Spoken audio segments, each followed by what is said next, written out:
Alright, everybody, we are back here with TEW9, The Shifting Sands. We are back here with WWE running Monday Night Raw here in the Springfield Civic Center in the New England area. So we'll take a quick look at last week's episode where we had Rikishi went to a no contest with Mikey. We had Vince and Shawn face to face where Vince booked Shawn to face Kane. Kane defeated Shawn Michaels. Kurt Angle talks about the upcoming Elimination Chamber and the main event where he would face John Cena. Cade and Murdoch defeated V Squared. A return video hyping up Rob Van Dam. Triple H runs down the Big Show saying how he's just a loser and he stuck his nose into Triple H's business when he had no right to. We had Chris Masters defeat Goldust. We had Trish and Mickey trying to make up backstage. Carlito defeated Eugene. John Cena talking about the Chamber and the main event tonight. Trish Stratus and Mickie James defeated the Ladies in Pink. We had Carlitos and Masters talking backstage, and we had Kurt Angle defeat John Cena in a spectacular 91 rated match. The show overall was an 84 last week. So let's see what we can get this week. So I am going to go ahead, book the show, and I will be right back. Alright, everybody, we are back. We have Monday Night Raw booked, so let's head in to our first pre-show match. In a pre-show bout that had good heat and decent wrestling, Eugene, Goldust, Jim Duggan, Val Venus, and Viscera defeated the Spirit Squad of Johnny, Kenny, Mitch, Mikey, and Nikki in 9:49 when Eugene pinned Mitch with the pedigree, so the crowd is hot and simmering. Expectant and simmering. The wrestling rating got a 58. The crowd got a 58. The segment got us a 60. Viscera had a 44. Val Venus had a 71. Jim Duggan had a 47. Goldust had a 65. Eugene had a 74. Nikki had a 69. Mikey had a 52. Mitch had a 47. Kenny had a 52. Johnny had a 59. Jim Duggan was really off his game. Joey Styles and Jonathan Coachman had pretty good chemistry when calling matches. Ron Simmons could have done a better job at putting the match together, and Goldust was penalized for being in extremely poor form. So let's head off to our opening segment of the night. Not bad, not bad.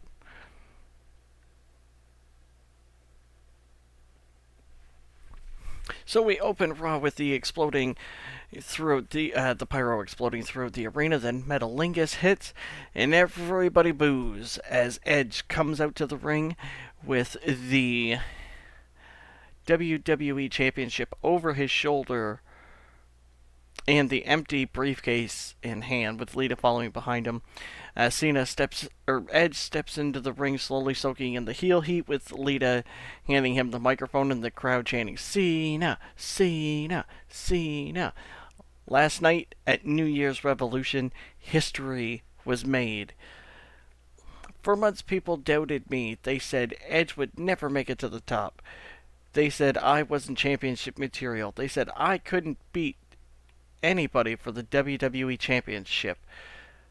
Well, guess what? You're looking at the new WWE Champion. I told all of you it was going to happen. Edge is the most intelligent superstar in the entire company. While everybody else fought through the Elimination Chamber, destroying their bodies, Edge waited for the perfect moment. And he took what belongs to him. That's right. I did what nobody else in WWE was smart enough to do. I used the Money in the Bank contract exactly the way it was designed to be used. Cena staggered out of the chamber, beaten, battered, barely able to stand. And I did what any smart man would do. I picked the bones clean. So let me make something perfectly clear. This championship, this isn't a fluke. This isn't luck. This is destiny. The WWE has entered the era of the rated R superstar. And then John Cena's music hits. Dun, dun, dun, dun. And then the crowd explodes. He runs down to the ring. You really want to talk about Destiny, Edge?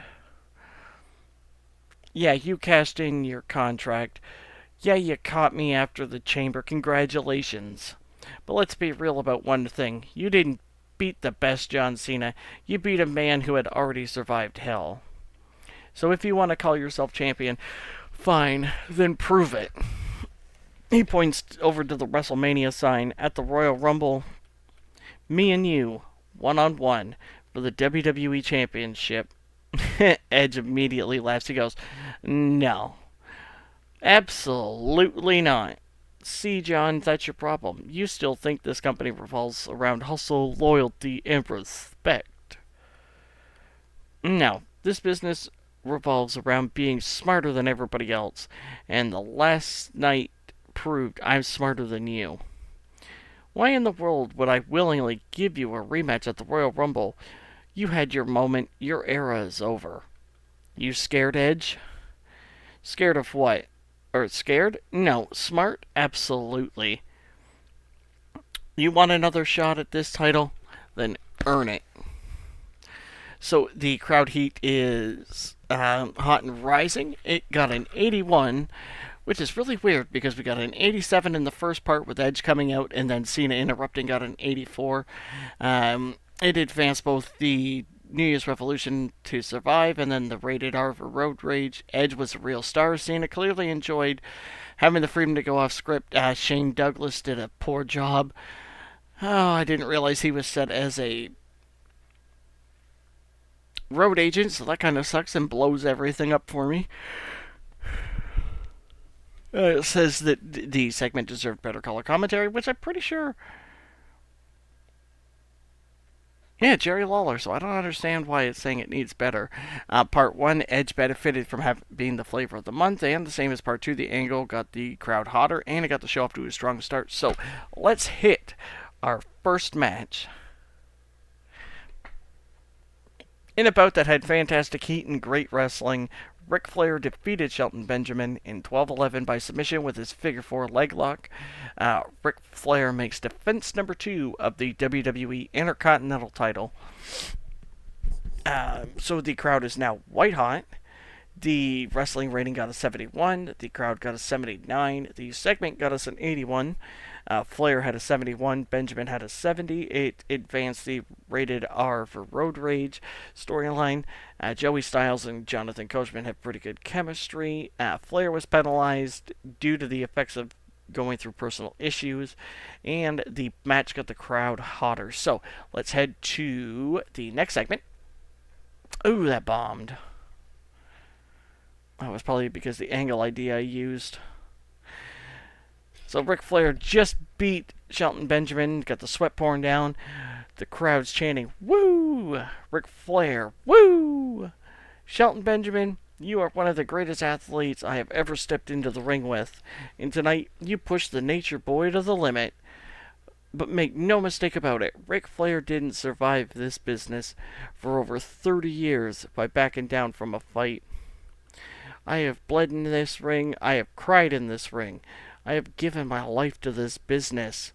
Then the crowd's chanting, "Flair, Flair, Flair." And right now, standing right here tonight, I feel something I haven't felt in a long time. I feel alive. Last night at New Year's Revolution, I watched Edge cash in the Money in the Bank and steal the WWE Championship from John Cena.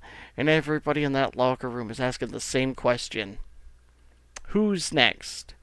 Well, Edge, let me answer that question for you. The next man in line is the Nature Boy.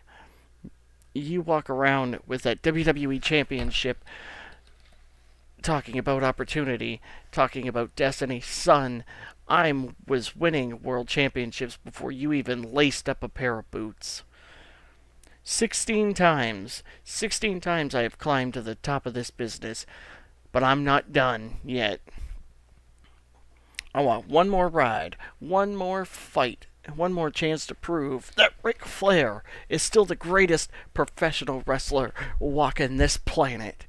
Edge, I'm coming for the WWE Championship because the next time I hold World Title Gold, it'll make me a 17-time World Champion. And whether you like it or not, to be the man, woo, you gotta beat the man. So the crowd heat is very hot now. It got a 72, but it's because the angle ID I used was a failure, and Flair is going through personal issues. So let's head to our next segment. In a wild brawl that had fantastic heat and great wrestling, Big Show and Kane defeated Cade and Murdoch in 7:40 when Big Show pinned Trevor Murdoch with the double choke slam. Big Show and Kane make defense number 1 of the WWE World Tag Team titles. In terms of in-ring work, Kane was head and shoulders above everybody else. Lance Cade was the weak link, struggling to keep up with everybody. The crowd heat was very hot. The wrestling rating was an 80. The crowd rating was a 70. We got an 81. Kane had a 93. Big Show had an 84. Trevor Murdoch had a 77. Lance Cade had a 65. The be careful who you played the game with advanced. The match suffered because there was not enough selling shown. There were times that it drifted because of psychology. Big Show and Kane got a tag team specialist bonus. Lance Cade and Trevor Murdoch showed excellent chemistry teaming together. Lance Cade and Trevor Murdoch got a tag team bonus. Joey Styles and Jonathan Coachman have pretty good chemistry when calling matches, and on commentary, Jonathan Coachman was pretty weak. We might have to do something about Jonathan Coachman next week. So let's head to the next segment. Oh, man, these promos from him are just killing us. So the sexy boy hits, and Shawn Michaels walks to the ring. He poses and everything, grabs the microphone. You know, for a long time now, people have been asking me the same question. Shawn, what's left for you to accomplish? I've been world champion, I've stolen the show at WrestleMania, I've won championships, survived wars, stood toe-to-toe with the very best in this business has ever had to offer.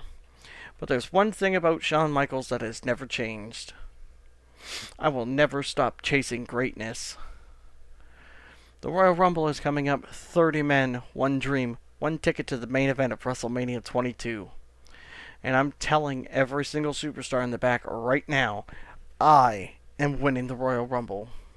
Because I know exactly what it takes, or what exactly waits on the other side. The WWE Championship, the grandest stage of them all, WrestleMania.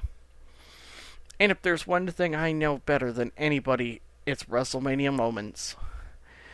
Now, Vince McMahon, you've been breathing down my neck for weeks. You tried to control me, you've threatened me, you've stacked the deck against me, you put me in at number 1 in the Elimination Chamber, you wanted to see me fail. But I'm still standing. And Vince, if you think for 1 second that you're going to stop me from going to WrestleMania, then you don't know Shawn Michaels at all. Because I don't care who gets in my way, I don't care if it's another superstar or the chairman of WWE himself. If I have to put Vince McMahon down to get to WrestleMania, then that's exactly what I'll do. At Royal Rumble, I fight for my future, and at WrestleMania 22, the Heartbreak Kid is coming for the WWE Championship. Shawn's got an awful gimmick, that's why it's doing so bad. Okay, so the segment got us a 67. It advanced. The New Year's resolution was to survive, and then even God shouldn't cross the boss. So let's head to the next match. In a bout that had fantastic heat and great wrestling, Shawn Michaels defeated Chris Masters.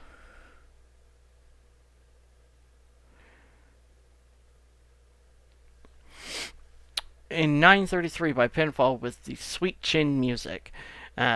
The crowd heat is very hot. The wrestling rating got a 75. The crowd got an 81.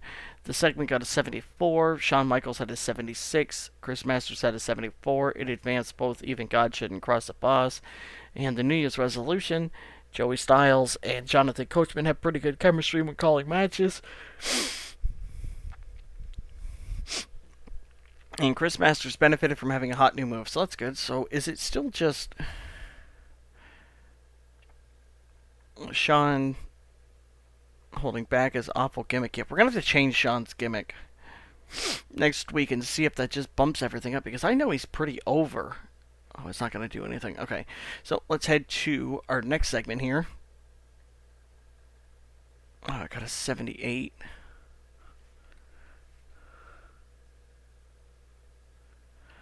The camera cuts backstage to Eric Bischoff's office. Bischoff is seated behind his desk when Edge storms in with the WWE Championship. Eric, tell me you're seriously not considering this. Considering what? Flair, John Cena, everybody suddenly thinks they deserve a shot at my WWE Championship. Edge just survived the biggest moment of his career. He cashed in the Money in the Bank perfectly. He beat John Cena, and now everybody wants to line up for handouts. Exactly. Cena already lost the title. Flair's living in the past, chasing number 17. Why should I have to defend my championship against either one of them? Because whether you like it or not, Edge, controversy creates cash. Oh, please. Flair could barely walk after his matches, and Cena, he had his shot. I'm not wasting my time giving out charity title matches. Funny thing about being WWE Champion, you don't always get to choose your challengers. What's that supposed to mean?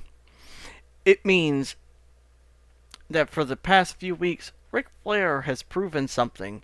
He beat Shelton Benjamin tonight, and the fans are behind him. And frankly, a WWE Championship match between Edge and Ric Flair sounds pretty damn good to me. No, absolutely not. Actually, yes. Because in 2 weeks, live on Raw, it will be Edge defending the WWE Championship against Ric Flair. You gotta be kidding me. Eric, you can't do this. Oh, I can, and I just did. And Edge, if you're half the champion you claim to be, you shouldn't have anything to worry about. This is a mistake. We'll find out in 2 weeks. So let's go ahead and book that match. Now, before I forget,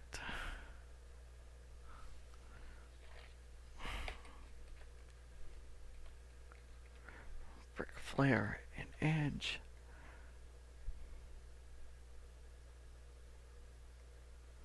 Put that time frame in as a placeholder.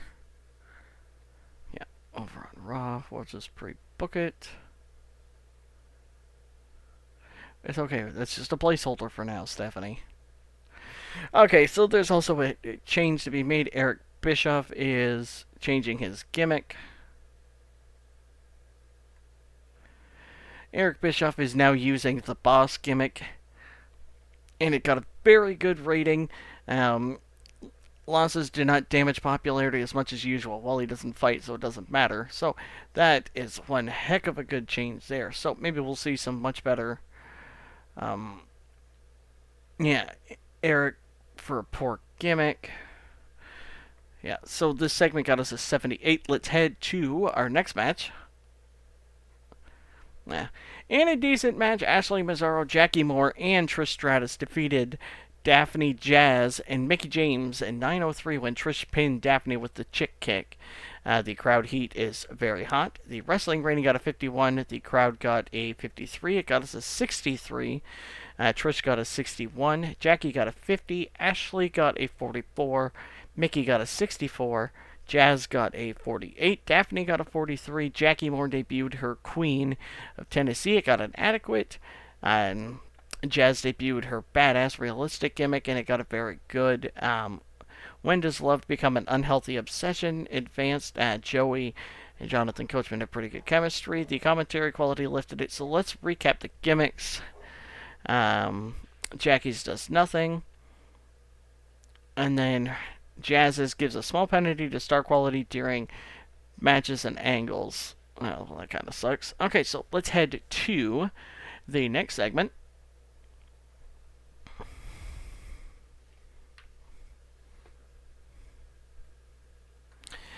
It's time to play the game. Bam. And then he walks down to the ring. Tonight, I stand in this ring and I look around at Monday Night Raw and I see a whole lot of people talking about the Royal Rumble. John Cena wants his title back. RVD wants to make a statement. Shawn Michaels wants one more WrestleMania moment. Ric Flair wants to turn back the clock. But the problem with all of that is simple. None of them are me. Tonight, I team with Edge against John Cena and Rob Van Dam. And make no mistake about it. I don't like Edge. I don't trust Edge. And I sure as the hell don't care about Edge. But tonight, we have something in common. We both understand what it takes to stay at the top of this business. Cena and RVD, they can run around slapping hands, play into the crowd all they want. But when the bell rings tonight, they step into the ring with two men who know how to win. And after tonight, my focus shifts to the Royal Rumble. 29 other men are going to walk into that match with dreams of headlining WrestleMania. But dreams don't matter. Hope doesn't matter. Experience matters. Dominance matters. Being willing to do whatever it takes matters. And that's why I've won the Royal Rumble before. That's why I've headlined WrestleMania before. And that's exactly why history is about to repeat itself. At the Royal Rumble, I eliminate every single man dumb enough to step in my way. And then at WrestleMania, the game takes back what belongs to him. Edge, Cena, whoever the WWE Champion is after the Royal Rumble, enjoy it while you can, because when WrestleMania arrives, you answer to me. And that's not a prediction. That's a guarantee. So, the crowd heat is very hot. The segment got a 92. That's the best segment, like a promo that we've gotten. Be careful who you played the game with. Automatically advanced. The storyline automatically advanced for New Year's resolution. Rated R for Road Rage. Triple H clearly enjoyed having the freedom to go off script. And the segment deserved a better color commentary. So, let's head to our main event. In an exceptional match, John Cena and Rob Van Dam defeated Triple H and Edge in 14-12 when John Cena pinned Triple H with the FU. Rob Van Dam was the weak link, which I kind of figured he would be behind everybody. The crowd heat is very hot. The wrestling rating got an 85. The crowd got an 82. The segment got us an 86. Rob Van Dam had a 72. John Cena had a 90. Edge had an 89. Triple H had a 90. Be careful who you play the game with advanced. The New Year's resolution advanced. The rated R for Road Rage advanced. Joey and Jonathan Coachman had pretty good chemistry. Jonathan Coachman was pretty weak. The match deserved better color commentary. Edge and Lita are a pretty good pairing. Edge benefited from being the flavor of the month, and this match got the crowd buzzing. So let's handle the changes for Rob Van Dam. And it received it very good. That's awesome. Receives a small penalty to charisma during matches and angles, and gives a small boost to star quality during matches and angles. So it's kind of a trade-off, I guess. So that is really good. So let's head to our final segment of the Brawl, which got an 81, so that's not too bad. Triple H came across well. Edge and Lita had pretty good chemistry, and Edge benefited from being the flavor of the month. So it's just a big brawl between the four of them, trying to show who's going to be on top and everything. Then the show goes off the air, so let's finish it. We finished with a 90. So it increased our popularity in 26 regions. We would have gained popularity in one U.S. region, but the growth was restricted. Same with the British, Japanese, and Oceanic. The show benefited from having quite a wide selection of angles. So let's head off and finish that off. Let's see our financial report. We made $318,514. We're up to 72 in quite a few regions. 76 in the Tri-State, 76 in New England, 72 in just about everywhere in Canada except for Saskatchewan and the Maritimes, which doesn't surprise me. Those two are normally the hardest ones to get up. So, that is the end of this episode. I will see you in the next one.